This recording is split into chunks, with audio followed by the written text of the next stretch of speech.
Welcome to the Kortex Media Podcast, Marketing Accelerator, your compass for navigating the dynamic world of marketing and business growth.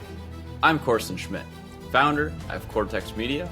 Our mission is to equip marketing agencies with the custom growth solutions they need to unlock massive revenue increases and scale their business.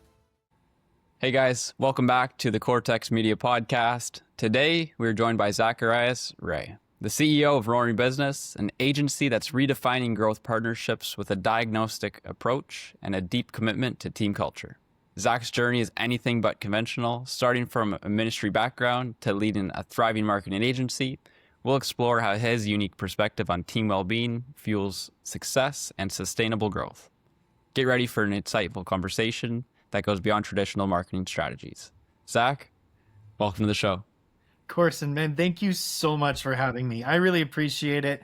I have been looking forward to this. This is literally the highlight of my day today, so thank you. Perfect. Awesome. Well, it's a pleasure to have you on, Zach. I'm excited to get to know more about Roaring Business, and I've been looking forward to it, and these conversations are just the highlight of my day as well. I always look forward to really speaking to like-minded entrepreneurs, like-minded marketers who've been through the ropes, figuring out what's working today, what's not. Because this landscape we're all trying to fight through right now is so unpredictable and it moves so bloody fast. So let's jump into it right away. Who is Roaring Business? What do you guys do? What are your services? Just so the audience can get to know you and Roaring Business. I'd love to talk about it. So for kind of getting proper context with this, Roaring Business is a brand that's been around for a little bit. The brand officially itself started in 2017. There was a Cleveland, Ohio area entrepreneur who saw an opportunity for marketing for small businesses. In fact, the tagline that kind of drove his efforts was big voices for small businesses. So that's kind of where the roaring part of it comes from. Gotcha. And I loved that strategy. I think it's really cool. I actually interfaced with the company. So I have brought it to where it's at, but I was not the original founder of the company. So this entrepreneur founded it, brought it along kind of as a side hustle, built it up over time, really contextual to what was going on in his life. But he would work with a lot of contractors, especially because he was, as most entrepreneurs are, a very busy guy. So he had his hands in a lot of different things. And so he would work with a lot of contractors, found out that I had some experience with digital marketing services. We started working together. It was a great partnership. And when he was ready to segue out of the business, I was looking for an opportunity to work for myself, to grow, and really to put passion behind the idea we're going to talk about today, which is having a company and a culture that prioritizes the well-being of its employees as part of the mission to serve its clients. And so love that. I saw it as an opportunity to kind of take some of the ideas and the experiences that I've had and translate them into, action. And so I ended up acquiring the company in 2024. Now, what we do is full service digital marketing and business consulting. That is a very wide bucket, and we intentionally leave it that way. We kind of describe to people, we have a pretty good angle on most marketing and business related things that you need. That's your SEO, your website development. We build on all of the major platforms like Wix, Squarespace, WordPress, Webflow, things like that. But that also includes social media management. That also includes SEO. We like to say that we probably either have the solution or know a partner that has the solution that you need for your business. Really, what we want to do is find out, like, with all of these options that are available, is what you're looking to do maybe actually what your business needs? Is it the next step for growth? Or kind of, have business owners come on this, like, an idea that, I need to have social media management. I need to have maybe you don't. Maybe the real first need is this. So we do marketing services, but we position ourselves as a growth partner saying, what's the next step that will take your business forward? So that's kind of a little bit about who we are, what we do. I think that covers it. No, that's perfect. And you guys kind of come in as more of like a diagnostic approach first, right? You really understand their business, what they're going through, to really ensure that they're going in the right direction. And Yeah. that's super important, especially with today. There's so much noise out there. If you can point them in the right direction to help their business really thrive, that's number one.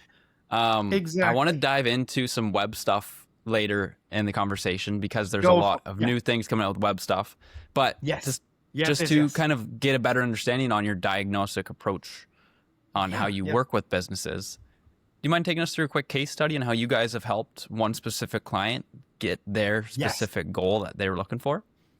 Absolutely. So I am going to start. I have like a lot of different projects that we could pull in. My favorite, so each of our employees has like a different thing that's their bread and butter, so to speak. My favorite is SEO. So I'm going to go with an SEO example. So there's a client that we worked with for quite a good deal of time that brought in a business that had worked with an agency before. It was a very interesting situation. So there's multiple ways to structure marketing agencies.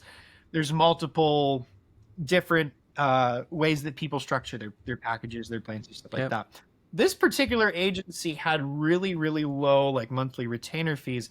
The problem is I don't think it was made abundantly clear to my client that they didn't own their website. So when they came to us, they were ready to like, hey, I think I could grow. I think I could use some SEO. They're not doing that currently. She called me the day after she signed our retainer agreement, but before we had onboarded anything. And she said, my website's gone. They turned it into an Indonesian gambling site. And I'm like, they did what? So I'm quickly going on, and I kid you not, like it's always, if you're a business owner, this is just a free tip, always read the contracts. Read our contracts. Like we're not putting anything like that in there, but read the contracts, because if you look at it, I guess they kept the rights to the source code, and when she canceled her retainer, they deleted it from the internet and replaced it with something else. So it was pretty crazy. It's one of the wilder stories. But diagnostic approach for her was, she initially came to us thinking, I need SEO. More presenting problem was, now you need a website, but you also haven't budgeted for that. So what we were able to do then is we were able to sit down and take a look at not only her website and her SEO, but she had a very fragmented social media presence.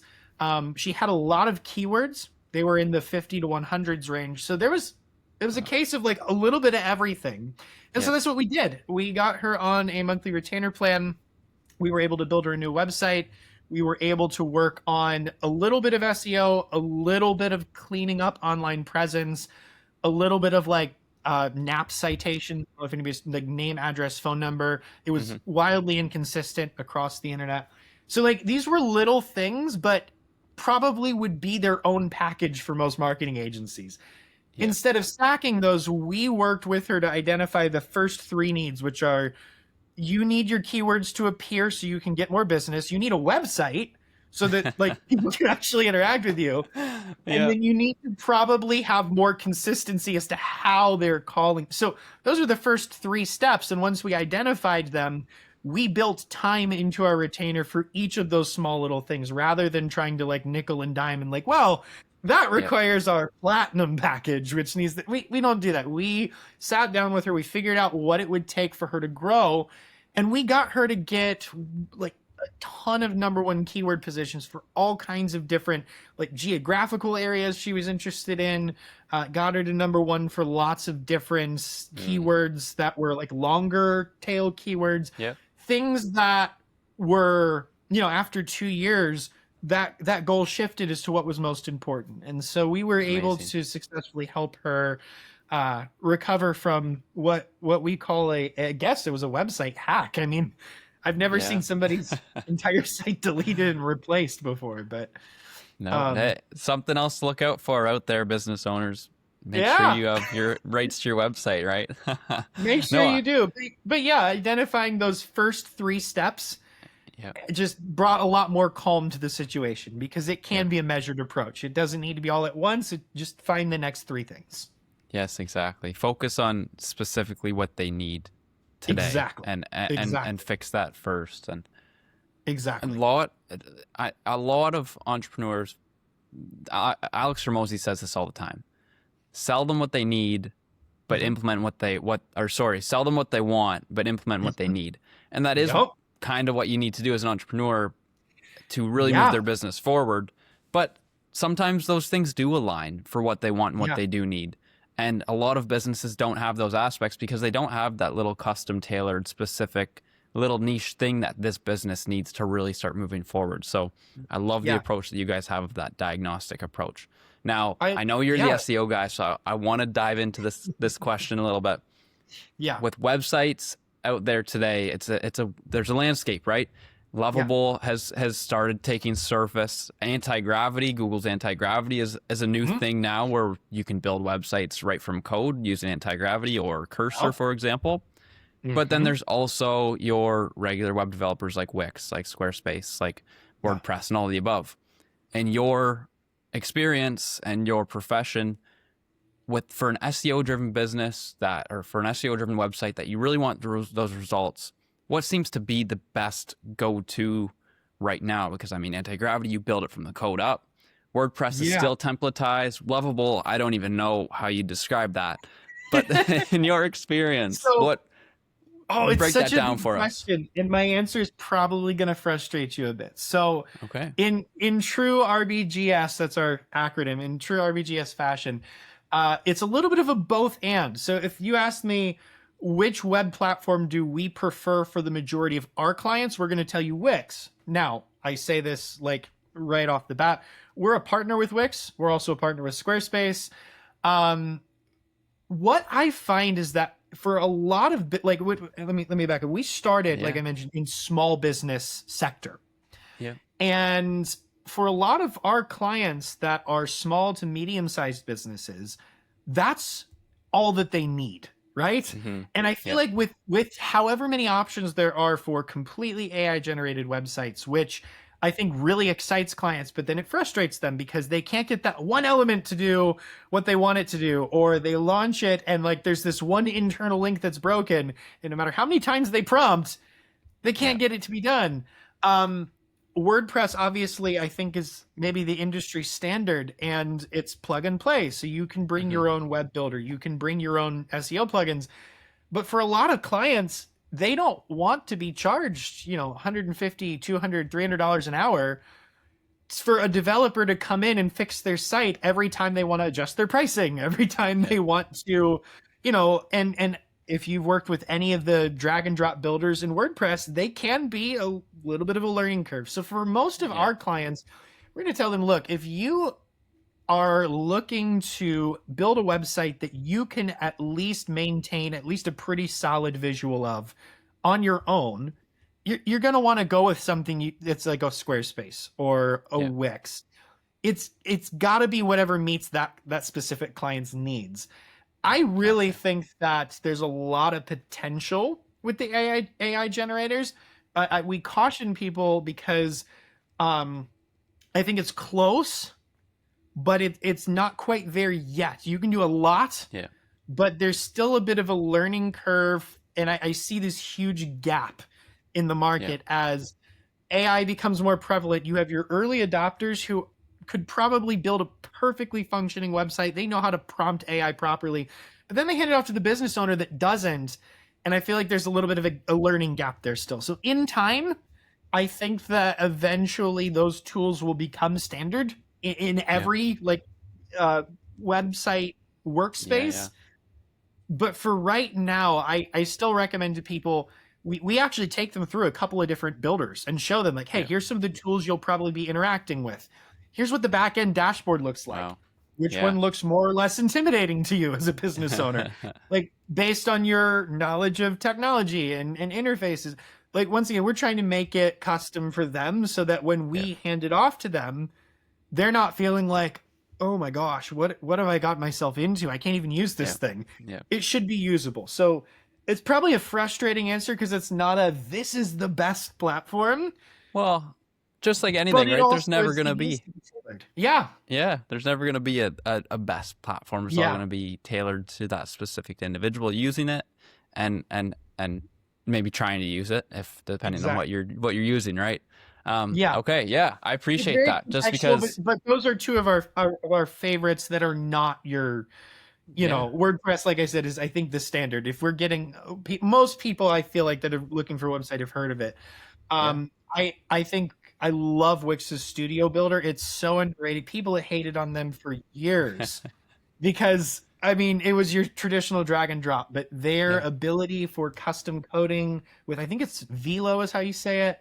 Some of the studio animations that they put out, I think they're doing really good work. So huge Okay. shout out to the team over there that's Yeah. Yeah. developed. Awesome. Yeah. I had to throw the question out there because my YouTube feed keeps coming up with new anti-gravity is the new thing. Yep. I don't have a website, so I'm like, what direction do I go with it? Yeah. I'm gonna create one. I've created websites, so I just haven't built one for You have myself to yet. do it. You know how Isn't it that is, how it right? always goes though? Yeah, It, it's always it's your stuff always last. you that's the hardest one to, well, because when we're sitting in front of our clients, we don't have their insecurities. We don't have their like, oh, well, should I say it that way? Or should we've sat in meetings where we've debated about a headline for like 50. I'm like, guys, I've said this, one of my favorite things, the best headline, the best copy is the one that you've tested. Like, put it up there for a month, see what it gets you. The other one up there for a month, test it. Yeah. Like you don't know until you get feedback from your audience. So yeah, for sure. Okay, Man. Amazing. Now I want to dive into a little bit more of an aspect that we both resonated with really well in our pre-podcast conversation, and I mean that's with transparency between teams and culture within a work team aspect, which is so important today, especially with everything going on within North America. And I mean the potential to work remote, like a lot of agencies can do, right? It's very amazing to be able to travel, work online, and work with some amazing companies and meet some amazing people along the lines. But you also love the psychology of business and sales and entrepreneur as well. So I want to kind of dive through that section of this conversation. And I know we talked about last time about how team culture is so important and having everyone on the same page, driving towards that same end goal at the end of the year, at the end of the month, is so important to keep everyone moving in sync, and they know their puzzle piece in the steps there. You mentioned that everyone has their own space of knowledge in your team. How do you guys go about this team culture aspect and really ensuring that everyone is driving towards those goals, ensuring every client is getting taken care of at the best rate possible and getting them the best results? How do you go about ensuring this within your team? It's a great question because there's so many different philosophies on culture building, and I don't know if you're somebody who enjoys reading. I love to read. I love to listen to audiobooks primarily, but I get trapped at Barnes and Noble like way too often, which is our bookstores, to the business section. And if you scroll through it, you'll see all of these like really influential business thought leaders that have all these ideas on culture. And I think of like Leaders Eat Last, if you've read that or heard of that before, something like that. There's all these thoughts and opinions, and I think all of them are helpful, and they're frameworks. They contribute to the conversation. But for us, it really has been just a lot of communication and a lot of practical. We try really, really hard not to implement so many policies and structures that it circumvents good communication. And for example, we have all three of our team members are parents. That's like something that we value a lot, is being able to spend time with our kids. With that in mind, that sometimes means that, our business structure or operating hours might change for a week because there's a school recital, or, one team member will be able to block off part of their day to be able to, because in our mind, we want the flexibility we give to the people that we serve to be the same level of flexibility we're giving to our team. Now, are there conflicts? Yes. Like I would not be being honest if I told you, every time it works out, we can always, but really, really, really, really, there's so many things that we do that we take so seriously that we just don't have to. Like the being able to be there and be present in our lives for our families should be just as natural as being there and being present for our team. And I choose to believe there's a world where we can serve our clients really, really well and serve our team members the same way. So it requires a lot of communication about what does the next couple of months look like for you? What are your personal priorities? Anything you want to share that is important to you? Are you taking any vacations, any trips? Do you have anything big coming up? If we ask questions like that and we negotiate, like, hey, no problem to take off that afternoon. I know I'm a little concerned about this particular client project. When are we going to find time to slot that? It's more that type of communication. Because so far we've been able to find ways to make that work. And I think that if I've always basically said, look, we're all smart. I think if we put our heads together, we can get all of our work done and live our best lives doing it. And I don't think we need to compromise either of those things. Yeah, that's amazing. That's amazing.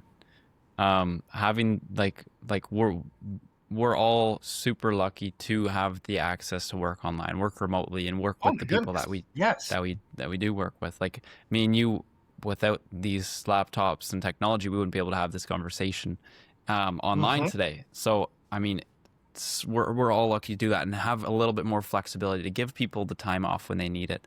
It just adds that much more to a team and just shows that you really understand where they are and who they want to become throughout the journey of working with Roaring Business, for example. Now, we really dove into this in our prior conversation, and I love this conversation. Goals within a business, within an individual. It's so important to have goals and really get to where you want to be in your lifetime, or maybe within the year, right? So having that transparency between a team is just as important, because then you guys are all building that goal together. You're all taking those steps together and then breaking that goal down at the same time, so everyone knows their specific part. And we spoke about that. And how are you guys keeping that openness and that motivation every single day to drive towards those goals and start growing as a team? Do you know what I mean? Yeah. So there's the form of it, and then there's the heart of it. So I'll answer the question two ways. The form of it is, I love the OKR method, if objectives and then key results. It's from a book called Measure What Matters, if you're familiar, if your audience is familiar. I like that framework. I'm always skeptical of broad, overreaching frameworks, because it's very easy to paint people into like, this is the only way to. I don't think that's the only way to goal set. I think it helps our team because we set broad objectives that we've collectively determined this would be beneficial for all of us. This is, to borrow the language we use for our clients, these are our 3 next steps. As a business, with where we're in our personal lives, these are the 3 next steps for us. That's our high level objectives. And then the key results layer in under that of, okay, well, if we want to reach this objective, I think I can pull my weight and do this. Now, Sarah, who's one of our business partners, what role do you see yourself playing in that? Eli, how do you find yourself slotting into that? Are there any gaps? Like, is there something that none of us want to do and probably all 3 of us should share? That happens. Like, there are things we all are like, oh, I don't want to implement that. So that's the form of it. Now, the heart of it's maybe a little bit more messy than that, because we set objectives. We have to stay on track as a team and, make sure we're checking in on them. To do that, we kind of balance that structure against personal things. So we'll have a bi-weekly team check-in that is more personal, just like, hey, it's not required, but it's a space for you to share what's going on personally behind the scenes that we don't see, because you can't just leave that at the door. People, I've heard the phrase, like, you got to leave stuff like that at the door. You can't. You're a person, you're human with your thoughts and feelings and concerns and worries. You're bringing that into this space. So disclose what you want to disclose. And then maybe that means that some of those key results get shifted around, or maybe it means that some of those objectives need different solutions to be able to reach them. But if we use those times to like balance the professional goals against our personal lives, it melts together into something that makes steady progress. And ultimately, if, for example, as the business owner, if I want to make faster progress, then I view that as my responsibility. Like, that's on my shoulders to make the pace increase if that's what I want. It's on their shoulders to slow it down and say, this is what I need for me. And if we all look out for each other and look out for ourselves, that works together. And we've been able to build a really good culture doing that.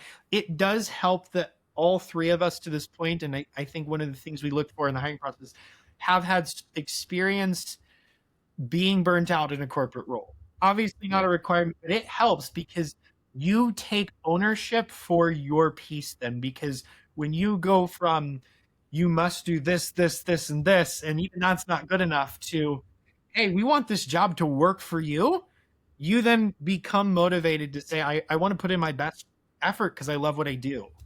I think that's the whole philosophy we're trying to build. Amazing. I love that. And it's hard right now, right? Like, the industry is going through so many different changes. It's moving. We're in such a fast moving industry. It makes it very hard.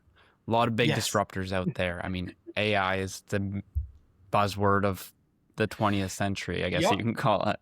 But it makes it hard out there. Trust is another thing, right? There's a lot of agencies and a lot of people out there that just don't do quality work. I hate to say it, and it makes it very hard on us because it makes it hard for companies to trust us as agencies to get them to the results they're looking for. Yeah. And I mean, there's more businesses now than ever. Market saturation is a huge challenge to overcome in the industry today. But what are you guys at Roaring Business really focused on improving today? Like, continue on and make significant impact? What are you guys really focused on improving and moving forward today? Yeah. So for our business and what we're looking to do, I think we're looking to improve with the clients that we have, and maybe with the education in general. We're looking to add exposure to the variety of options that are out there, because we see ourselves as a guide that kind of comes along the business owner in their journey. I feel like a lot of the market saturation is because everybody has access to creating content, to creating tools and systems. There's so many, like I mentioned with the OKRs, there's so many frameworks and ideas. And the fact is, a lot of them can work really well.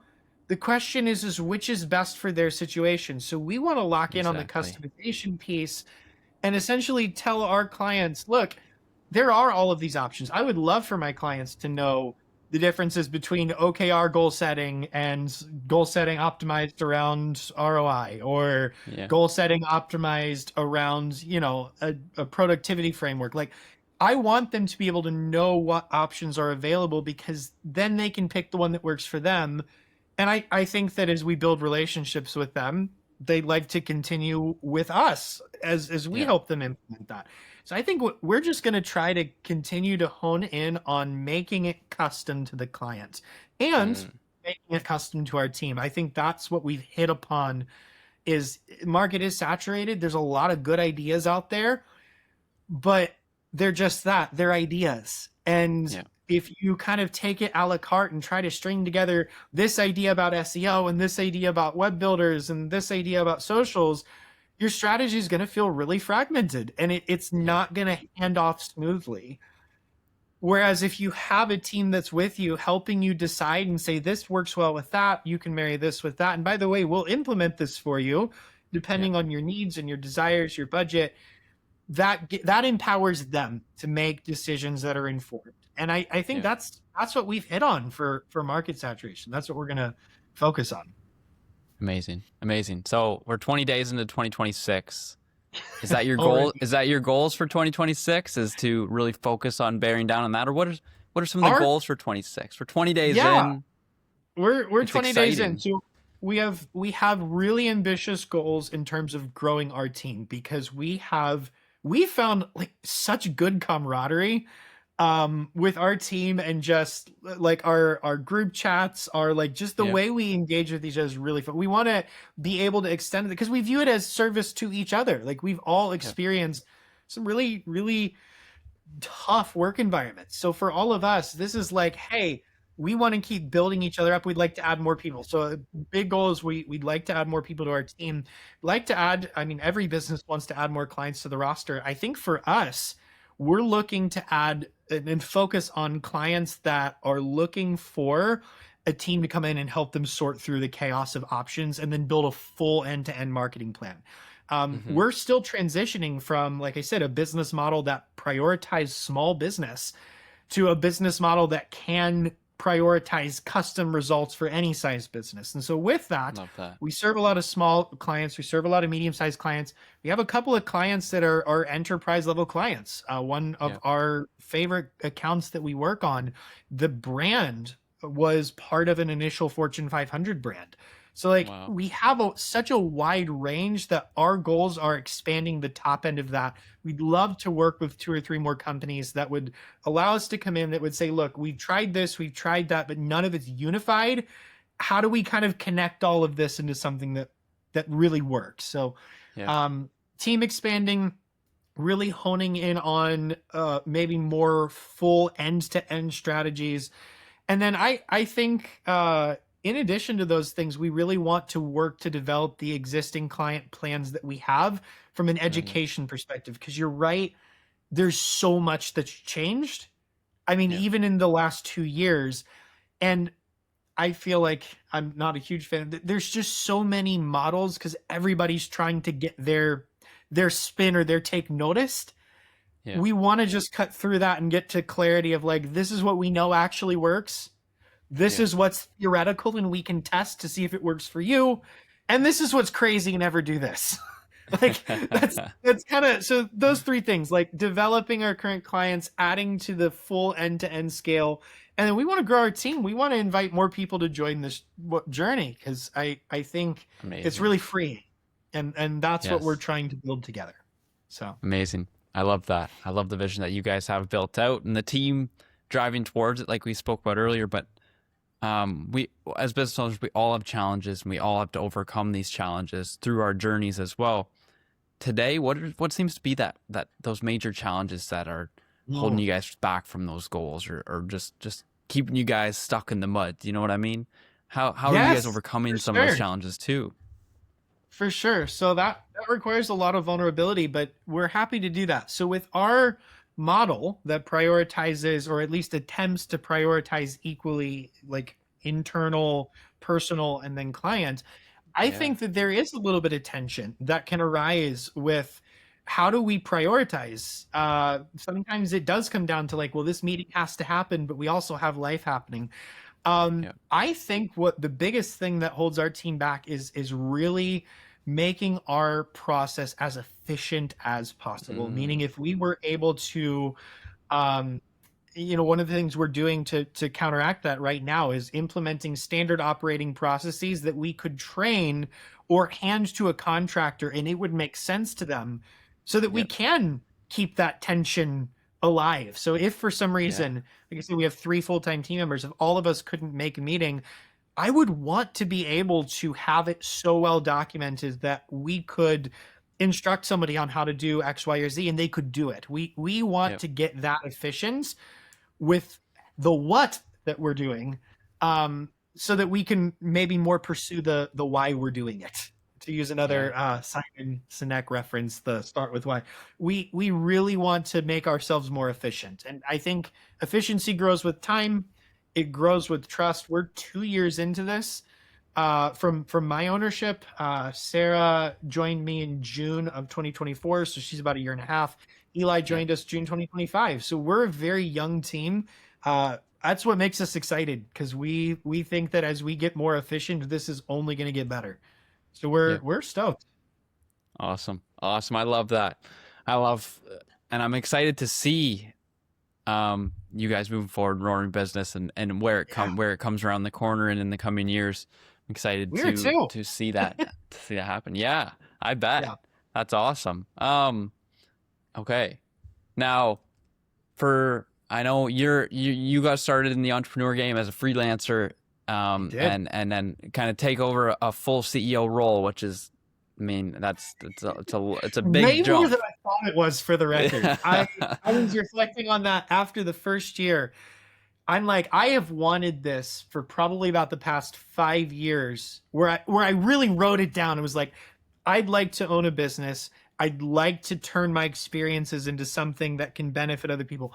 But man, I have had such an appreciation, even though I still it's like value the experiences that led me to where I'm at. I have such a greater appreciation for sitting in the driver's seat, being like, man, how do we implement these two things that seem impossible to work together? Or how do there's a lot that goes into that. And there's a lot of moments where you make a gut decision and you live with the results. So there's a lot of work that goes into it, for sure. It's fun though. Like it's such a different challenge. It's so fun. It's not freeing at all, like people say it is, but it's no.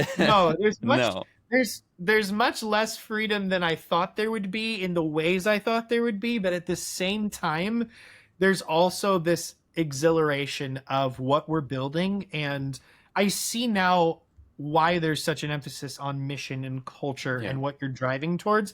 That in and of itself is freeing. And then you got to take moments. You got to take moments to allow yourself, especially young entrepreneurs. I'm jumping ahead of you here. I know that we said we talk about entrepreneurial advice at the end. When I first started wanting to do anything in business, really got sucked into hustle culture and still struggle with it. I think if you start a business, like, you want to grind. And that's good. Like, do that. But if you start to notice, and it's like anything, most things are 100% fine for you. But then if you take them to the extreme level and it starts negatively impacting your health, your mental health, your relationships, I can say firsthand, it is not worth sacrificing those things. You will get to where you want to go if you're patient, if you work hard, if you build skills, and if you're consistent. More people will not get to where they want to go with their entrepreneurial goals, in my mind, because they're less consistent than they want to be, than because they stopped and took a night to, I don't know, play a video game for their mental health, or have a good conversation, have a cup of coffee. Like, you can't kill the goose that's laying the golden eggs. So take care of yourself. Like, that's so important to me. So I've seen so many people get sucked into, like, I've got to grind, I've got to hustle. And yeah, you do, but with the caveat of consistency will beat, running a marathon and then you're too sore to walk the next day. Like, pace yourself. You will get there. It'll happen. It took 5 years, 6 years even, I think, for me to go from the stating I want to own my own business to being able to do it. But it happens. So it takes time. It takes effort. Yeah, everything great takes time, and I want to just expand on that a little bit more. And every moment you go through in this journey of entrepreneurship and is all an investment in yourself towards the freedom you're going to have. So just because today you're so busy, you can't make it work, you can't go out to lunch or dinner, that's okay to a certain extent. But we're all building towards that freedom in the future, towards that life that we want to live in the future. Just like, Alex Hormozi says, I know I've mentioned him twice now, but he's an amazing entrepreneur and he is great. And he's like, work your 20s and live out your 30s, or you can live your 20s and then work the rest of your life. Well, it all depends on your lifestyle and what you want to do, right? That's an ancient idea too. So that the ancient word for that was sacrifice. Like, people have had this concept of it's worth offering something now in the present for something good in the future. I think that we do that in entrepreneurial, when we're trying to build something or to grow something, we do that as entrepreneurs. And it's important to hold both. Like with so many things we've talked about, it is a both and of, you need to both be consistent, you need to put in the work and build the skills, and you need to prioritize self-care. You can't sacrifice either, and you've got to find the balance that works for you. Because, you can, like so many, if you look at a lot of ancient stories, you can create your own worst nightmare by working yourself to death, being your biggest critic. And then, you finally make it in some sense of the word, and you look around and you're like, what's there to enjoy? What have I built? Like, you got to be careful to balance those things. I think it's so critical and so important. And yeah, totally agree with you there. And it requires facing your fears. Yeah, a lot of them too. A lot of them. It's all about growing as an individual, right? But in the right direction. You can spend all day working 24 hours a day, but you're not becoming a better person because you're not taking care of yourself mentally, physically, or emotionally, right? So you're not really becoming that better person. You're just becoming a workaholic at the end of the day. Yeah. So you're maxing out, trying to be a better person at work at the sake of all these other things. I think that what from the conversations I've had, what most entrepreneurs want, what I know I want at least, is to have an abundance in all of these different areas. I want to have successful personal friendships. I want to have successful relationship with my wife and my son, my dogs. I want to have a successful co-working partnership with my teammates. Like it's not bad to want all of that. But to do that requires a lot more dedication and patience and a lot less push. That's how everybody gets burned out, frustrated. That's how everything falls apart. And so I say it and I have to live it. That's the thing. It's easy to say it. It's another thing to live it. So what I'm saying is a challenge for myself and for all of us to continue to balance and prioritize all of these different outcomes in life, to trust the process that it's going to work out. Yeah. And not all the time. Sometimes you might need to work the 24-hour day, and that's okay sometimes, but come back to that grounding and just take a moment. You know what I mean? I've put in more than my fair share of 24-hour days. But it's different. I even say this to our team. It's different because productivity looks different on different days. There are some days where I log off at 11 p.m. because I'm excited about what I'm doing. You're going to have those days. Productivity exists on a spectrum. Some days it's up here. Some days you're down here. I think a healthy work culture can accept and appreciate you on both of those days. And goes back to the culture, but that's how I try to treat myself and fail quite often, but that's how we try to treat each other as team members too. Amazing. Zach, where can people find you if they want to get in contact with you or get in contact with Roaring Business? Maybe they're interested in going through a conversation with you and understand where their business can really start succeeding in the right direction. Yeah. Great question. Best place is our website. Roaringpages.com is our website. Roaring like a lion, like an animal, like a coming from that earlier. We're still working on our internal branding. You asked earlier what we want to work on. We want to work on our branding and our internal name consistency. It's a bit of a mouthful to fit in, but roaringpages.com. And if I can do like a really quick plug, we just put out a completely free resource. I'm going to sound like every other scammy marketer that you scroll by on Facebook. We actually put out a really cool resource. I did it myself. They're all my ideas. They're not from AI.